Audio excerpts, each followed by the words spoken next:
Big boss ന്യൂസിലേക്ക് എല്ലാവർക്കും സ്വാഗതം. ലാലേട്ടൻ വരുന്ന ഓരോ എപ്പിസോഡുകളും സീസൺ 7 എടുത്ത് പരിശോധിച്ച് നോക്കിയാൽ നിങ്ങൾക്ക് മനസ്സിലാക്കാൻ പറ്റുന്ന ഒരു വലിയ കാര്യമുണ്ട്. സീസൺ 7 എല്ലാ സീസണെ വെച്ച് നോക്കുമ്പോൾ വളരെ ഡിഫറന്റ് ആണ്. ലാലേട്ടൻ വരുന്ന എപ്പിസോഡുകളിലെല്ലാം ലാലേട്ടൻ ശരിക്കും പ്രശ്നങ്ങളെല്ലാം എടുത്ത് സംസാരിച്ച് പറയേണ്ടത് പറയേണ്ട പോലെ തന്നെ പറഞ്ഞ് അവസാനിപ്പിച്ചിട്ടാണ് പോകുന്നത്. ശരിക്കും പ്രേക്ഷകർക്ക് വേണ്ടി ബിഗ് ബോസ് ലാലേട്ടനെ കൊണ്ട് അത് സംസാരിപ്പിക്കുന്നുണ്ട് എന്ന് വേണമെങ്കിൽ പറയാം. കഴിഞ്ഞ സീസൺ 6 വരേക്കും പല രീതിയിൽ ലാലേട്ടൻ കള്ളത്തരം കാണിച്ചതൊക്കെ നമുക്കറിയാം. പാർഷ്യാലിറ്റി കാണിച്ചും, ചില ആളുകളുടെ തെറ്റുകൾ മറച്ചുവെച്ചും, ചില ആളുകളെ സൂചിപ്പിച്ചൊക്കെ പോകുന്നത് നമ്മൾ കണ്ടിട്ടുണ്ട്.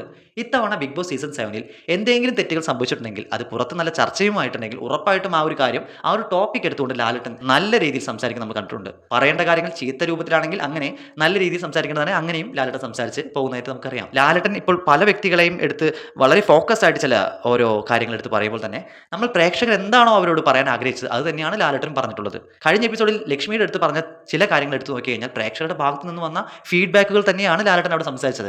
എന്നാൽ അനീഷിന്റെയും ഷാനവാസിന്റെയും കാര്യം എടുത്ത് നോക്കൂ. അവർ രണ്ടുപേരുടെയും ഫ്രണ്ട്ഷിപ്പിനെ പ്രേക്ഷകർ നല്ല രീതിയിൽ എൻജോയ് ചെയ്യുന്നുണ്ട്. ആ കാര്യം ലാലേട്ടൻ നല്ല രീതിയിൽ തന്നെ പോസിറ്റീവായിട്ട് തന്നെയാണ് അവിടെ അറിയിച്ചത്. അല്ലാതെ അവിടെ തെറ്റിദ്ധരിപ്പിക്കുന്ന രീതിയിൽ ഒന്നും പെരുമാറിയിട്ടില്ല. അനിമോളുടെ കാര്യം എടുത്ത് നോക്കൂ. അനിമോളുടെ കാര്യം എടുത്ത് നോക്കുകയാണെങ്കിൽ അനിമോൾ നല്ലൊരു ഗെയിമറാണ്. പക്ഷേ പലപ്പോഴും ബിഗ് ബോസിനെ പോലും കളിയാക്കുന്ന രീതിയിൽ എനിക്കിവിടെ വരേണ്ട കാര്യമൊന്നുമില്ല, ഞാൻ പുറത്ത് നല്ല രീതിയിൽ 11 വർഷമായിട്ട് അവിടെ ഒരു സ്ക്രീൻ പ്രസൻസ് ഉണ്ടാക്കിയിട്ടുള്ള ഒരു വ്യക്തിയാണെന്നൊക്കെ പറഞ്ഞ് ബിഗ് ബോസിനെ പോലും തരം താഴ്ത്തുന്ന രീതിയിൽ ഗെയിം കളിക്കുന്നതുകൊണ്ട് മാത്രമാണ് അനിമോൾക്ക് ഇടയ്ക്ക് നല്ല ചീത്ത കേൾക്കുന്നത്. നമ്മൾ അവിടെ ഹൗസിനുള്ളിൽ കയറി ചെല്ലുമ്പോൾ നമ്മളുടെ പെരുമാറ്റം പോലെ തന്നെയാണ് തിരിച്ചും ബിഗ് ബോസിന്റെ ഭാഗത്തു നിന്നും അവരോടുള്ള ഓരോ സമീപനം ഉണ്ടാവുക. അത് ലാലേട്ടന്റെ എപ്പിസോഡുകളിലാണ് കാണാൻ സാധിക്കുക. PR വർക്ക് ചെയ്യുന്ന ചില കണ്ടസ്റ്റൻസിന്റെ കമന്റുകളോ അല്ലെങ്കിൽ അവരുടെ പോസ്റ്റുകളോ നോക്കി നമുക്കൊന്നും വിലയിരുത്താൻ പറ്റില്ല.